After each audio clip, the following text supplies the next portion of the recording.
Martins. Ella va a disertarnos sobre el cuidado del sistema de derivación ventricular externo. Milagros, la magíster Milagros San Bartolomé Caguas, es licenciada de la UCI de neuroquirúrgica del Hospital Rebagliati, tiene un diplomado en gestión del cuidado neurocrítico por la Universidad Autónoma de Morelos en México, maestría en docencia e investigación en salud en la Universidad Mayor de San Marcos, y tutora de prácticas de la rotación de UCI neuroquirúrgica del residentado de enfermería de la Universidad Nacional Mayor de San Marcos. Un gusto tenerte, Milagros. Siempre es bueno encontrarnos tanto presencialmente como virtualmente. Es eh, tu campo para tu presentación, querida Milagros. Buenas tardes, licenciada Virginia. Un gusto y muy agradecida por la invitación y felicitarlas por la organización de este curso. ¿Se está viendo mi pantalla? Sí, sí se está viendo. Ah, Lo ya, qué único bueno. nomás ampliar nomás el PPT, ¿no? Ya.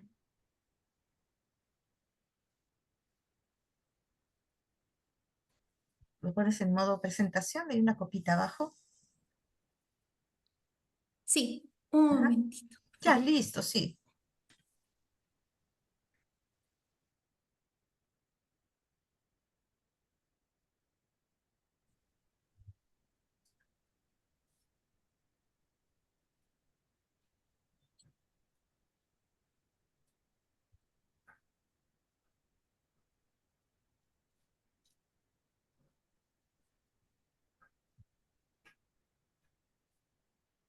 Ahora, Perfecto, perfecto, Milagritos. Puede empezar nomás usted.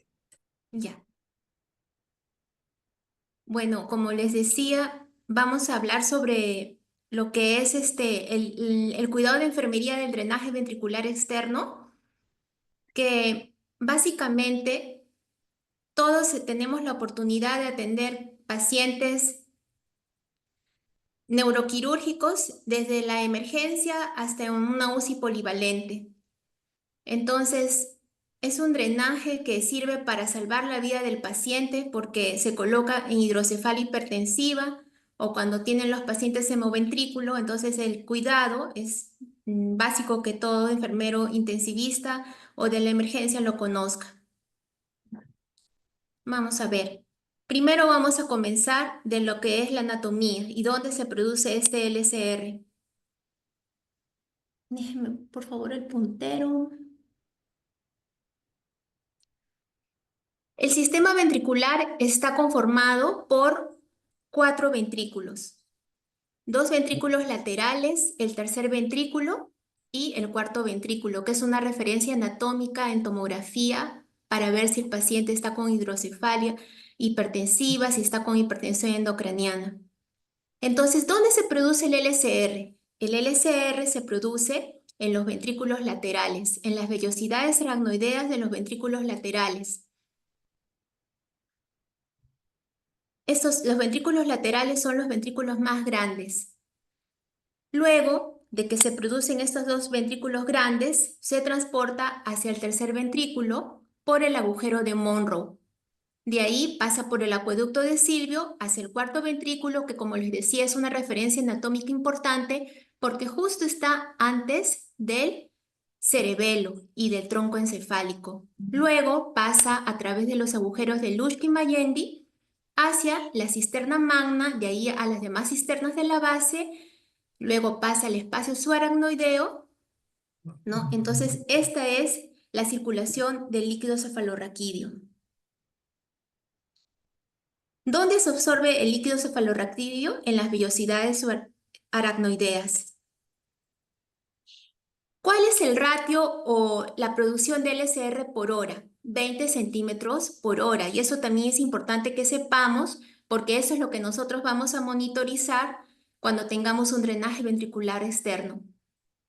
Entonces vendría a ser la producción total en nuestros ventrículos de 125 a 150 cc cc en total. pero están distribuidos de diferente manera. 90 centímetros en el espacio subaracnoideo lumbar, que es la mayor cantidad, 25 en los ventrículos y 35 en el espacio subaracnoideo. Ahora, ¿cuál es el color normal? El transparente incoloro o también conocido como cristal de roca. La densidad es de 1.007, el pH de 7.35 y la glucosa, que también es importante que sepamos, viene a ser el 60% de la glucosa sérica. Por eso cuando se toma una punción lumbar o se toma una muestra de LSR, muchas veces para corroborar el valor que van a obtener en el citoquímico, le piden al licenciado que tome un hemoglucotest. Las proteínas que vienen a estar entre 5 a 15 miligramos por 100 mililitros y las células o leucocitos no deben de pasar de 5 en un centímetro cúbico. Ahora, cuando hay una infección del LCR, va a haber glucorraquia y las proteínas van a estar incrementadas. Vamos a ver ahora, ya que conocemos las características del drenaje ventricular externo, ¿para qué nos sirve este sistema? Permite la salida del líquido cefalorraquídeo a partir de un catéter. ¿Y dónde lo colocan? En el ventrículo lateral, en el asta frontal del ventrículo lateral del hemisferio no dominante. Y sirve para varias cosas. Primero, para monitorizar la PIC, porque todo sistema ventricular externo va a servir como gol estándar para medición de PIC. Toda medición ventricular es el gol estándar para medición de PIC. Va a resolver la hipertensión intracraniana secundaria a una hidrocefalia, ¿no? Ya sea por un TEC, por una hemorragia subaracnoidea de alto grado, un Fisher 4, que tenga hemoventrículo o panhemoventrículo, que va a provocar una hidrocefalia hipertensiva. Una encefalitis o una meningitis donde el líquido cefalorraquídeo se pone, la densidad aumenta y tiene mucho detritus. Entonces este detritus impide que se reabsorba y también va a causar hidrocefalia. En casos de tumores del tercer o cuarto ventrículo, donde el tumor obstruye la circulación del LCR, y en el postoperatorio de cirugías de fosa posterior, ¿no? Donde también habría riesgo de hidrocefalia por invasión de sangre del tumor del cuarto ventrículo. Y también en pacientes que son portadores de una DVP, pero que esta válvula se ha obstruido, ya sea por una infección o ya por el tiempo, ya presenta una disfunción por los años que tiene, que le aporta el paciente, ¿no? Pero generalmente una DVP comienza a disfuncionar porque el líquido cefalorraquídeo se ha infectado. Sirve también para administración de tratamiento intratecal, quiere decir en los casos de ventriculitis o también fibrinolíticos en el caso de ACVs hemorrágicos, y para el cierre de fístulas en el caso, por ejemplo, de cirugías de hipófisis. ¿Cuáles son las partes del drenaje ventricular externo? El primero, el catéter en sí. Este catéter tiene una longitud aproximada de 30 centímetros, desde la punta hasta el final. Acá están los agujeros por donde va a filtrarse el LCR, y de este inicio hasta el primer punto son 5 centímetros. Del primer punto al segundo punto van 10 y del segundo al tercero van 15. Y esta referencia es importante que la sepamos porque cuando recibimos los pacientes tenemos que saber a qué altura está saliendo del cráneo o del cuero cabelludo, porque este catéter con un mal movimiento se puede, o una mala fijación se puede desplazar. Luego tenemos el sistema colector, que está conformado por una bureta, las tubuladuras, la llave y la regleta, donde está graduado la presión, ya sea en centímetros de agua, y el color celeste corresponde a milímetros de mercurio. Generalmente se trabaja con centímetros de agua. Ven, acá está la regleta, ¿no? Son diferentes marcas, algunas la tienen, y en esto se apoya la bureta del DBE, y otros no la tienen o tienen una regla como una cinta con sticker que uno lo tiene que adherir al soporte. Pero estas son más prácticas y dan más estabilidad a la bureta. Otro punto que es sumamente importante que conozcamos es el nivel de graduación que en toda bureta está rotulado. Por ejemplo, esa es una adaptación de una bureta de un catéter intraventricular del sensor camino. No necesitaba el paciente ya que se le mida la PIC, pero sí que evacúe, entonces se usó esta bureta. Y acá está rotulado el nivel de presión. Así no tenga la regleta de soporte, nosotros tenemos que elaborar una regla, ya sea con esparadrapo, y ahí vamos a graduar el nivel que el médico nos pida. Pero donde dice nivel de presión es donde se corta la gota y eso tenemos que tener bien en claro. No es la curva que va a determinar el nivel de presión, sino es donde se corta la gota. Acá está mucho más claro, acá está el punto. Entonces, si el médico nos dice póngalo, acá más o menos equivale a 9, este punto tiene que coincidir con el 9 de la regleta. No siempre se pregunta en agua o en mercurio, pero acá este punto va a coincidir donde se corta la gota. Y por último tenemos la bolsa colectora, donde de la bureta se evacúa esta bolsa colectora en cada turno, ¿no? Que es una bolsa que aproximadamente tiene una capacidad para 800 cc. Esta bolsa también tiene un filtro antibacteriano que hay que evitar que se moje. Muchas veces no tenemos recursos, lo ideal es que esta bolsa al llenarse los 3/4 partes se deseche, pero a veces no es posible, ¿no? Porque también esto viene una bolsa de repuesto en la caja del sistema de derivación externa, solamente viene una. Entonces, muchas veces solicitar una bolsa más es un costo adicional y como habló el licenciado Oscar, también es más contaminación, ¿no? Entonces, muchas veces se desconecta de acá, se limpia con alcohol los puertos y se evacúa. Por ejemplo, esta bolsa ya pasó las 3/4 partes, ¿no? Se desconecta de la parte superior y se le asiste al neurocirujano en la evacuación de esta bolsa. Ahora vamos a ver algo que también es muy importante, la graduación del nivel 0. Como todo sistema como todo drenaje tiene que tener un nivel, así como también ponemos 0 para el transductor de presión arterial invasiva, este sistema de medición de presión intracraneana también va a tener un 0. Anatómicamente es el conducto auditivo externo que viene a estar a la altura del agujero de Monro, ¿no? Que comunica los ventrículos laterales con el tercer ventrículo.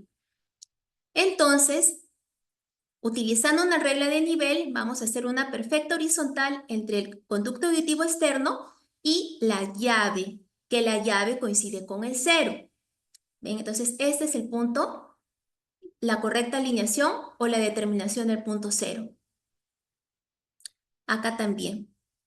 ¿Ven? Conducto auditivo externo y tiene que coincidir con la llave del sistema. Lo mismo vemos acá. Utilizando una regla de nivel, buscamos el conducto auditivo externo, que la burbuja esté alineada y tiene que coincidir con el 0. Una vez que esto ya está hecho, ya garantizamos que este sistema de evacuación o centímetros de agua que ha pedido el médico se cumpla. Pero si esto no está graduado, no está alineado, entonces la evacuación del LCR vamos a estar haciéndolo de manera fallida. Y vamos a estar, por ejemplo, si el paciente tiene hidrocefalia y este sistema está muy arriba, vamos a estar contribuyendo a que el LCR no evacúe. Y por el contrario, si este sistema está muy por debajo, vamos a favorecer un sobredrenaje y eso también es peligroso porque podemos causar, al provocar un sobredrenaje, un sangrado a nivel ventricular. Es como que estuviéramos aspirando los ventrículos. Si no tenemos la regla de nivel, podemos usar este nivel más artesanal. Pero igual, miren, el conducto auditivo externo coincide con la llave y la llave coincide con el 0, sea el sistema que sea. Acá tenemos otra presentación. Miren, conducto auditivo externo hace una perfecta horizontal con la llave y si nos fijamos bien, la llave coincide con el 0. Ahora, aparentemente esto está en 6 centímetros de agua. Entonces, este nivel de acá ya lo gradúa el médico. Y este nivel cambia de acuerdo a la evolución de nuestro paciente. Por eso se hacen los controles tomográficos. Si el paciente continúa dilatando o los ventrículos continúan dilatados, entonces este nivel va a bajarse. Pero si los ventrículos ya están disminuyendo su tamaño muy rápidamente o muy bruscamente, de repente ya no vemos que drena a la velocidad que drenaba, por ejemplo, en la mañana. Entonces eso tenemos que comunicar, de repente ya ha habido un sobredrenaje y el médico, después de evaluar la tomografía, va a cambiar este nivel y lo va a subir. Entonces el nivel de la bureta cambia según la condición clínica del paciente. Ahora, ¿qué pasa si tenemos necesidad o necesitamos medir la PIC y no tenemos un sistema de fibra óptica?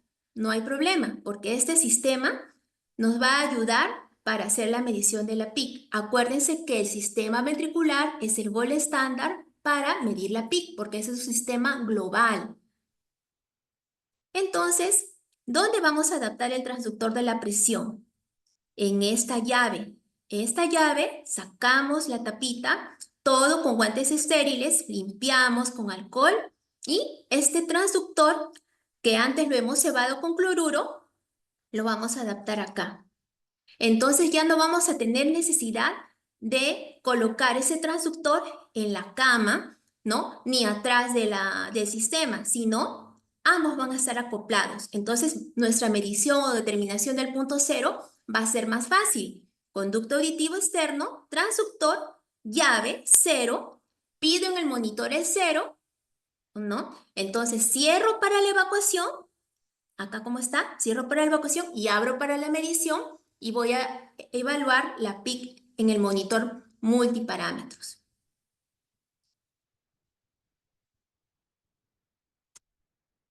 Acá, por ejemplo, vemos una foto del servicio donde, utilizando el sistema de derivación externa, se adaptó el transductor, ¿no?, de presión arterial invasiva a la llave. Eso es lo que les decía. Se ceba primero este transductor, o si quieren lo pueden tener con el cloruro ahí, pero sin bolsa de presión, pero lo más recomendable es cebarlo. Se conecta acá previa desinfección y cuando se necesite medir la PIC, se cierra para el drenaje y se abre para medición, ¿no? Entonces, esperamos hasta 5 minutos que la onda se ponga homogénea y el valor sea parecido para tomar el valor. Luego cerramos para medición y abrimos para drenaje, porque en el caso de esta paciente tenía hidrocefalia, ¿no? Entonces, miren dónde está el nivel. A nivel 10. Este es por ejemplo, en el caso del DBE de marca Medtronic, pero tenemos diferentes marcas en el mercado: Medtronic, Codman, Silmac, ¿no? Entonces, no sabemos qué nos va a llegar o qué nos va a proporcionar la institución, pero todas tienen el mismo manejo, ¿no? Donde está graduado nivel de presión, esto tiene que coincidir donde el médico indique el nivel, y eso tiene que estar tanto en la terapia médica como en el CARDEX.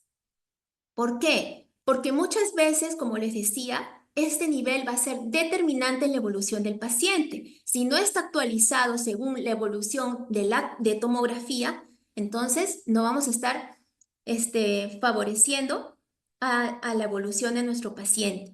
Porque esto es variable y esto también tiene que estar registrado en la sábana. En la mañana yo lo puedo haber recibido, por ejemplo, DBE. En la parte del balance de los egresos, tengo que registrar DBE a más 15 centímetros de agua. Baja mi paciente a tomografía a las 11 de la mañana y ven que esos ventrículos ya están colapsados, ¿no? Entonces ese nivel que estaba en 15 va a subir, ¿no? Va a subir ¿para qué? Para que drene menos líquido, ¿no? Entonces ese paciente ya está yéndose como para un destete, o ya para que de repente le clampen el sistema y vean si el líquido está limpio, pueda pasar de repente tolera el retiro total del DBE o va a necesitar una DBP. Entonces eso ya se ve con los controles tomográficos y con la evolución clínica del paciente. Al subir o al bajar el nivel, yo tengo que controlar la evolución del paciente, ver pupilas que no se presenten isocoria, ver cómo está el Glasgow, ¿no? Si presenta un déficit o no, el estado de conciencia, porque todo aunque ustedes no lo crean, determina o influye en la evolución del paciente. Ahora, ¿cuáles son las complicaciones del sistema de deviación ventricular externa? El primero va a ser la infección, ¿no? De todos los portadores de un sistema de DBE, el 10 a 12% hace una ventriculitis. Por eso es bien importante que sepamos el manejo desde que tenemos nuestro paciente en la emergencia, en recuperación o en una UCI de especialidad o polivalente, o hasta en hospitalización, porque los pacientes muchas veces con DBE están en pisos de hospitalización. El segundo va a ser la hemorragia. El tercero va a ser el desplazamiento del catéter. Por eso yo tengo que estar mirando en qué nivel ha salido por el cuero cabelludo. La obstrucción, que eso es en caso de que el líquido cefalorraquídeo sea muy hemático o comience a presentar detritus producto de una infección. Y el colapso ventricular o sifonaje, si yo no gradúo bien mi drenaje ventricular, ¿no? Si no estoy atenta que ante el cambio postural de mi paciente, lo tengo que graduar. Así sean 3, 4 veces en un turno, pero lo tengo que graduar. Ahora ya muchos sistemas de derivación externo ya tienen una válvula antirreflujo. Eso seguramente lo van a ver en el taller. Acá, por ejemplo, el desplazamiento del catéter.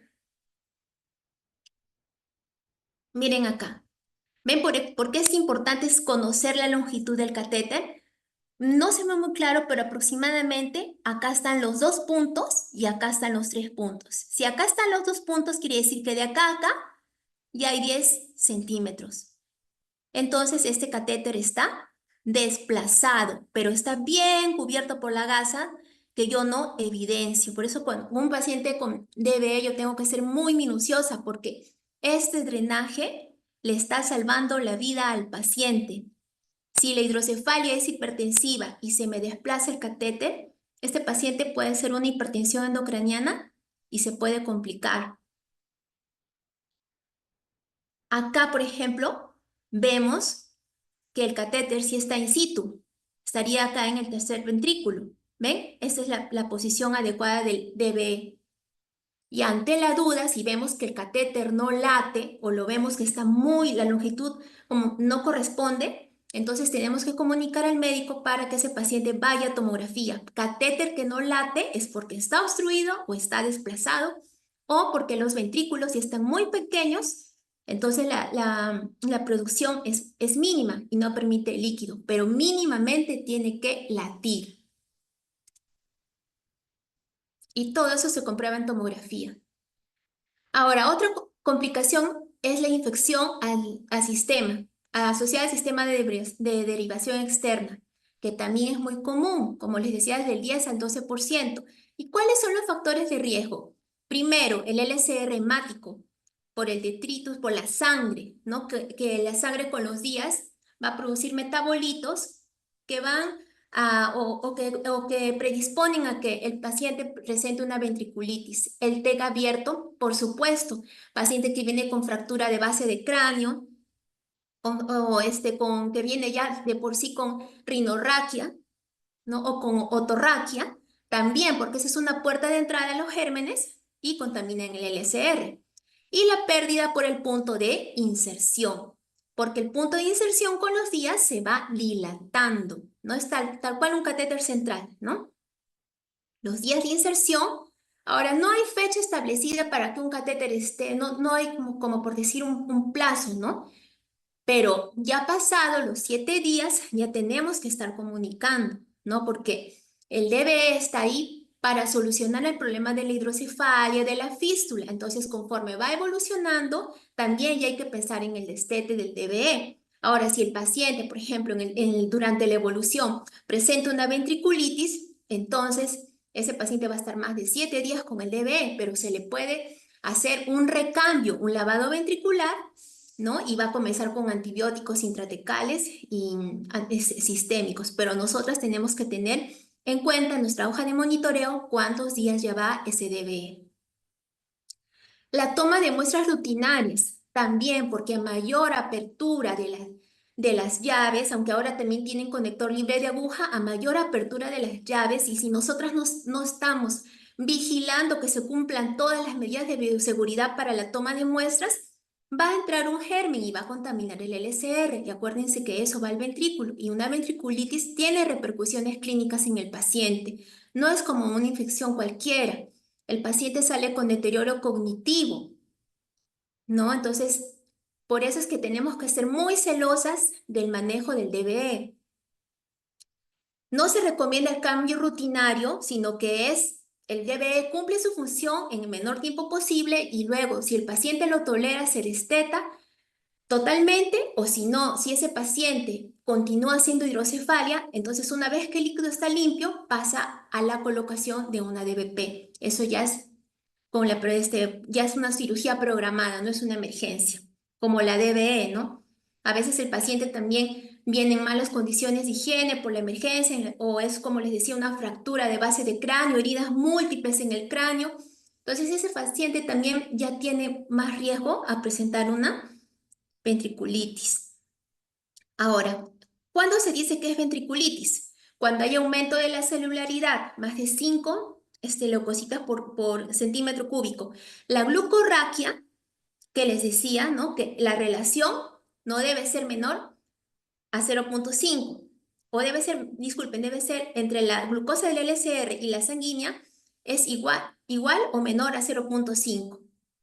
El aumento del lactato y las proteínas, no. Y cuando hacemos el examen de lactato en el SR, si es mayor a 4, ya es sospechoso. No es que es una ventriculitis. ¿Con qué se confirma? Con el citoquímico. Para confirmación son 2. No es simplemente el lactato, porque el lactato también se le ha aumentado, por ejemplo, en el LSR, hemático, producto de una hemorragia subaracnoidea, ¿no? Entonces, hay que unir ambos exámenes. Pleocitosis, neutrofilia, incremento del PCR, de la velocidad de sedimentación, fiebre, o sea, ya los otros indicadores clínicos, ¿no? Pero siempre acuérdense, glucorraquia, por eso es importante hacer una hemoglucotest en paralelo a la toma de muestras de citoquímico, aumento en lactato y proteínas. Y este aumento de proteínas es el que pone turbio este LCR, por ejemplo, el citrino. No pone turbio y muchas veces ese es el que obstruye el drenaje ventricular externo. Tiene que salir un cultivo también positivo, cultivo o gran positivo más alteración bioquímica. Entonces, ese es el citoquímico que tomo. Y la fiebre. ¿Qué otro signo clínico? La disminución de conciencia. Vemos que el paciente se torna más somnoliento, hipoactivo, puede presentar convulsiones y los signos de meningismo como la rigidez de nuca.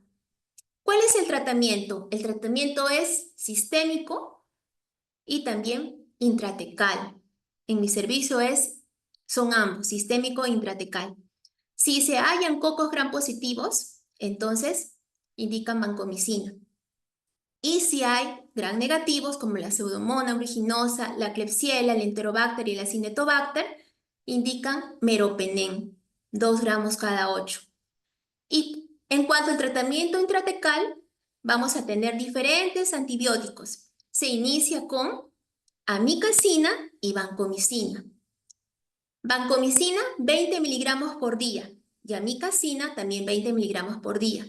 Si no resulta o si no hay cambios en el citoquímico y en el lactato después de 3 a 5 días, y la clínica sigue haciendo el paciente fiebre, no sigue con deterioro cognitivo, los indicadores del PCR, de la procalcitonina siguen elevados, entonces se pasa a colistina. Ya simplemente colistina. Se deja vancomicina y amikacina y solamente se queda con colistina, 10 miligramos por día. Ahora, ¿qué pasa pasa si tiene estos dos antibióticos? Gentamicina casi nosotros no usamos, o mejor dicho, no usamos. Entre este antibiótico y este antibiótico tiene que haber un lapso de mínimo 4 horas, porque el LCR se recambia en ese periodo, cada 4 a 6 horas, ¿no? Entonces hay que respetar que este antibiótico, una vez administrado, se absorba por todo, en todo el sistema ventricular, pase el espacio lumbar y así el antibiótico puede hacer efecto. Por ningún motivo se ponen los dos antibióticos uno inmediatamente detrás del otro, porque si no, estaríamos contribuyendo a causar ventriculitis química. Esto también tiene que estar registrado en el Cardex y en la sábana de monitoreo. ¿A qué hora estaba poniendo el neurocirujano el antibiótico? Estimada Milagritos, licenciada Milagros, les quedan 5 minutos para dar unos 5 minutos a la ronda de preguntas. Muchas gracias. Sí, ya estamos acabando así. En cuanto a la administración de los medicamentos, como les decía, tenemos todas las medidas de protección, de bioseguridad. Gorro, mandilón, las mascarillas, 2 pares de guantes, uno para abrir el campo donde está protegida la llave y otro y para que ya el médico administre el medicamento. Se debe extraer la misma cantidad de volumen que se va a instilar, ¿no? Y la dilución de los medicamentos debe ser en la mínima cantidad, porque acuérdense que ese catéter es suficiente o midiendo no hay más de un cc.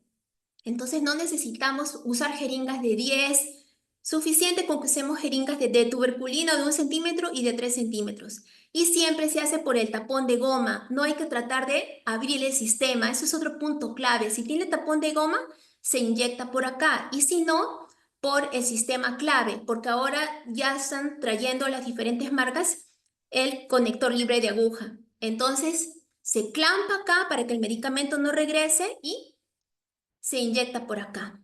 Y si es ese es en el caso de Codman, y si es en el de Medtronic, también en este, ven acá el puerto libre de aguja, por acá. Acá hay un clampan para que el medicamento no se regrese y se inyecta por acá.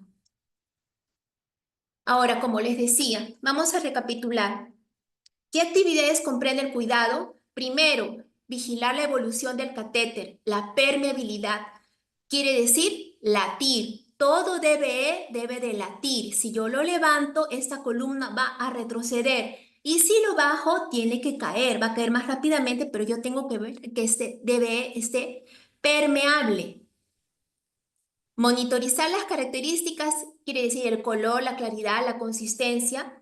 Se debe registrar el drenaje por hora, porque no debe pasar los 20 cc por hora. ¿Y qué pasa si por ahí, por el trayecto, hay un detritus y yo no me di cuenta y en 1 hora o 2 horas no drenó? Entonces, por eso es importante registrar el drenaje por hora.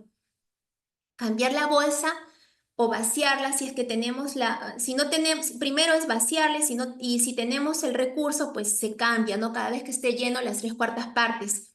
Asistir a la administración de medicamentos garantizando que se cumplan todas las medidas de bioseguridad. Observar el sitio de inserción, porque somos nosotras las que vamos a hacer la curación. Explicar y reforzar las restricciones de movilidad del paciente.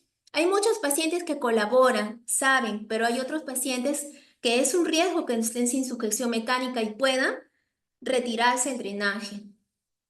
Y también tenemos que ver que el drenaje esté funcionando. Si este drenaje lo han puesto para solucionar una fístula, entonces, ¿qué debemos observar en nuestro paciente? Que, por ejemplo, ya no tenga rinorraquia. En un operado de hipófisis que ha hecho una fístula, entonces va a haber rinorraquia. Entonces, ¿cuál es lo que hace el neurocirujano? Generalmente pone un dren lumbar, pero también puede poner una DBE. Entonces, si esto está funcionando, ya no debe haber rinorraquia. Y clampar momentáneamente el sistema ante cambios posturales o traslados, ¿no? Si vamos a poner la bureta en posición horizontal, por ejemplo, en el tomógrafo, primero tiene que estar vacía, ¿no? Acá, por ejemplo, se va a vaciar el Volutrol, se cierra, se abren los clamps, se vacía, se cierran nuevamente los clamps y se abre. Pero ¿qué pasa si tenemos el LCR muy hemático? Ahí sí tenemos que tener mucho cuidado porque Si vamos a ir de nuestra unidad hasta el tomógrafo, que aproximadamente son más de 20 minutos, este catéter, que es delgadito, se puede obstruir. Así que, por experiencia, mejor es vaciar la bureta, que esto vaya bien nivelado durante el transporte y solamente en el momento que el paciente se le va a poner en horizontal en el tomógrafo, esto vacío se cierra. Una vez que el paciente ya lo pasamos de la camilla al tomógrafo a nuestra camilla, se vuelve a nivelar y se abre, porque muchas veces esto se obstruye y en la mayoría de unidades no hay neurocirujano a la mano. Este es en cuanto a la curación de los DBS. Siempre se recomienda, por ejemplo, este es un catéter impregnado de antibiótico, el de color naranja, y se cura con parches de clorexidina. Esta es la recomendación 1A. ¿No? Estos son estudios de investigación que ante la alta tasa de ventriculitis, entonces ellos hicieron protocolos o checklists, así como se hace para el catéter central, se hace checklist para el DBE. Desde la inserción en sala de operaciones, muchos de ellos ponen antibiótico profiláctico, la tunelización que se recomienda que sea de 5 a 10 centímetros y todas usan clorexidina para la limpieza. Las llaves se cubren herméticamente y rotuladas para que todo el personal de salud sepa que eso es un DBE. También se puede hacer higiene de la cabeza con agua estéril y solución de clorexidina, ¿no? Pero no a diario. Acuérdense que la salida del DBE tiene que estar hermética y limpia. Generalmente al día siguiente que ponen el DBE siempre va a haber rasgos de sangre. Entonces ahí es donde debemos de hacer la higiene prolija, sellarlo. Si tenemos parches de clorexidina, excelente. Si no, con lo que tengamos a la mano, pero no estar manipulando ni mojando esa curación a diario. O si tenemos los wipes con alcohol y clorexidina, también nos sirven para limpiar. Y si es necesario remover el cabello para que se adhiera bien nuestro parche, hagámoslo con mucho cuidado. Ya se puede usar Cavilon u otras soluciones para la adherencia correcta del parche o el pegadero, o el que tengan simple o el de clorexidina. Acá, por ejemplo, la toma de muestras, ¿no? Siempre se le presenta o se prepara 3 frascos o 2 frascos, uno para citoquímico cultivo, otro para GRAM y el lactato. Esos son los exámenes para estudio del SR, que no deben de serse rutinarios, pero ya depende del protocolo de cada servicio. Eso es un estudio de investigación brasileño, donde hicieron una revisión de estudios, ¿no? Una revisión de estudios multicéntricos, donde ellos también concluyen que para disminuir con efectividad la ventriculitis, lo mejor es la aplicación de protocolos o bundles que se cumplan desde sala de operaciones hasta el retiro del drenaje ventricular, ¿no? Destacan la higiene de manos, la implementación de medidas asépticas, el uso de apósitos oclusivos con clorexidina, porque esa es recomendación 1A. ¿No? Acá Estimada categorizaron, Milagritos, ya ya estamos en terminé. límite. Ok. Ya, esto es para que por favor vean cómo es que no debe haber un DBE, cómo no debe de estar. Esto no es correcto, lo correcto es así. Este es otro protocolo donde usan catéter impregnado con clorexidina y el destete del DBE que viene a ser cuando el paciente ya está mejor clínicamente. Entonces se cierra todas las llaves del sistema, tanto la proximal y la distal, y se comunica y registra. Se sube, muchos médicos optan por subir el nivel gradualmente y otros lo clampan definitivamente, ¿no? Se pone en la hoja de monitoreo a qué hora se está cerrando el DBE, porque según eso se va a hacer control tomográfico, ya sea a las 12 o 24 horas. Y cuando retiren el DBE, vigilar si hay fugas por el sitio de sutura. Muchas gracias. Muchas gracias, Magíster Milagritos. Muy excelente su ponencia. Por razones de tiempo, acá han dejado una pregunta que es la que voy a pedirle que me responda. ¿Qué personal realiza la evacuación de la bolsa? Me ponen acá. El neurocirujano, el residente de neurocirugía. Ya. Ok, muchas gracias, Magíster Milagritos. Es un gusto siempre tenerla a usted en nuestros cursos o congresos que realiza la unidad. Siempre la tenemos como una ponente de mucha colaboración y por su expertise también. Muchas gracias. Gracias también y muchos éxitos. Bien, entonces están dando la gratitud por la excelente ponencia y ahora ya entramos a la siguiente presentación